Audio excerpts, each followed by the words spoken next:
Tyler Reddick was supposed to be done on lap 225. His right front fender was torn off in a 9-car crash.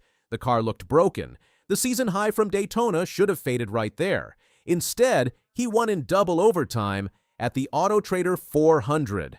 And with that win, he did something NASCAR has not seen since Matt Kenseth. This is how it happened. Reddick entered Echo Park Speedway carrying momentum from Daytona. Winning the Daytona 500 changes everything. It brings attention, pressure, and high expectations. Many drivers struggle the next week because the emotional peak is hard to repeat. The spotlight gets brighter. The target on the car gets bigger. Echo Park Speedway was his first test after that massive win. From the start of the Autotrader 400, it was clear this would not be a calm race. Echo Park Speedway is a drafting track where speed comes from working with other cars. Drivers run inches apart at high speeds.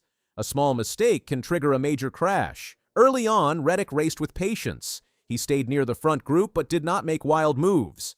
He switched lanes when needed and listened carefully to his spotter. His 2311 racing team kept him updated on runs forming behind him. The goal was simple: stay in position and avoid trouble. But trouble found him anyway. On lap 225, the field compressed entering the corner. One push in the wrong place started a chain reaction. Cars turned sideways. Smoke covered the track. 9 cars were involved in the wreck.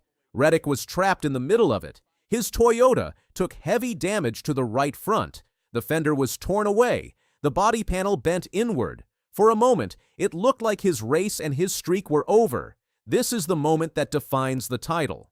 Tyler Reddick's double overtime shocker makes NASCAR history did not begin in overtime.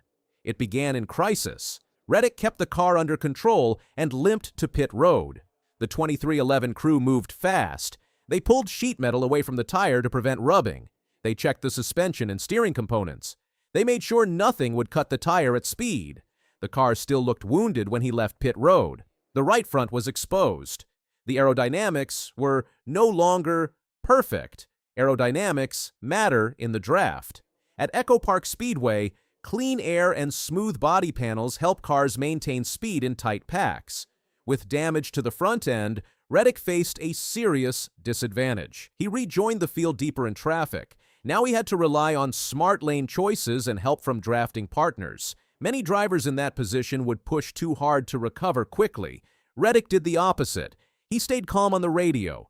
He asked about tire pressures and steering feel. He trusted his spotter to guide him through tight gaps. He did not overdrive the damaged car.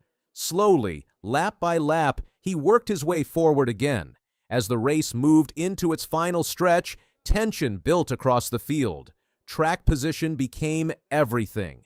Drivers knew that one well-timed restart could decide the outcome. A late caution bunched the field and set up overtime. The first overtime attempt did not finish the race. Cars fanned out 3 wide. The draft stacked up. Another crash brought out caution again. Now the race would go to double overtime. This is where history entered the picture. No driver since Matt Kenseth had won the Daytona 500 and then won the very next race to start a season. That statistic adds weight. It reminds everyone how rare this opportunity is. One mistake on the restart, and the chance disappears. Reddick lined up for the final restart, knowing what was at stake. His car was still damaged. The right front fender remained torn. But speed in the draft is not only about body panels, it is about timing and control. The green flag waved for the final time. Reddick launched cleanly.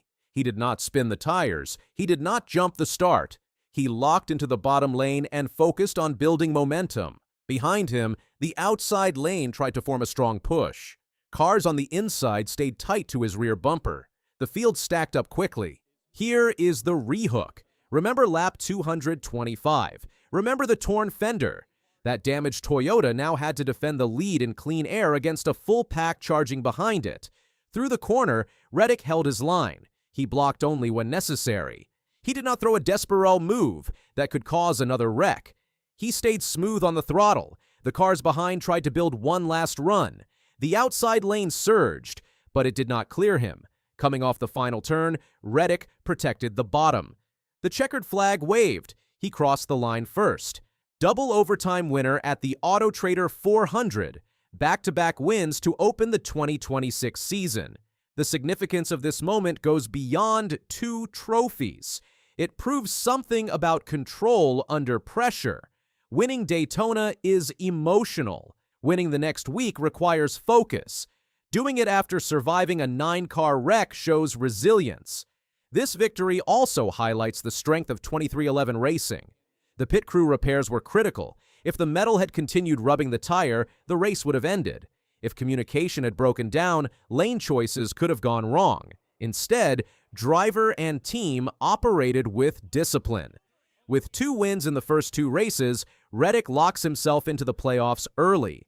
That changes strategy for the rest of the regular season. He can take calculated risks. He can focus on building long-term speed. He does not have to chase points desperately. Drivers who race with that freedom often become even stronger. Competitors now view the number 45 differently. Confidence affects racing decisions. When a driver knows he has already secured 2 wins, he can stay patient in tense moments. Others may press too hard trying to match him. The growth in Reddick's pack racing stands out. Earlier in his career, he was known for raw speed and bold corner entries. At Echo Park Speedway, he blended speed with patience. On the final restart, he chose control over panic. That decision likely prevented another crash and sealed the win. The comparison to Matt Kenseth adds historical weight. Kenseth's early season success in the past signaled strong preparation and team chemistry. When a driver opens a season with consecutive wins, it suggests off-season work was precise and focused. 2 races into 2026, Reddick and 2311 Racing look aligned. Now consider the bigger picture. The season is young, but momentum can shape narratives quickly. Rivals must now respond. They will study the final restart. They will analyze how a damaged car maintained speed in clean air. They will review drafting partnerships that formed behind Reddick in the closing laps. But one fact remains clear. Lap 225 should have ended this story. 9 cars crashed. The right front fender was torn off. The streak appeared finished. Instead, that crash became the turning point. It tested the driver, it tested the crew, and it revealed composure under pressure. Tyler Reddick's double overtime shocker makes NASCAR history because it combines survival, execution, and timing. It shows that early championship runs often begin with a moment of crisis. How a driver responds in that moment matters more than how the day starts.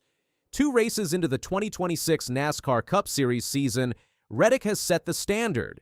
Daytona confirmed his speed. Echo Park confirmed his control. Back-to-back victories place him in rare company and shift the focus of the entire garage. The season will continue. New tracks will bring new challenges. But the opening chapter has already been written in bold letters. A torn fender, a double overtime restart, a clean drive to the checkered flag. History made. And now the question hangs over the field. Who can stop Tyler Reddick before this back-to-back start becomes something even bigger?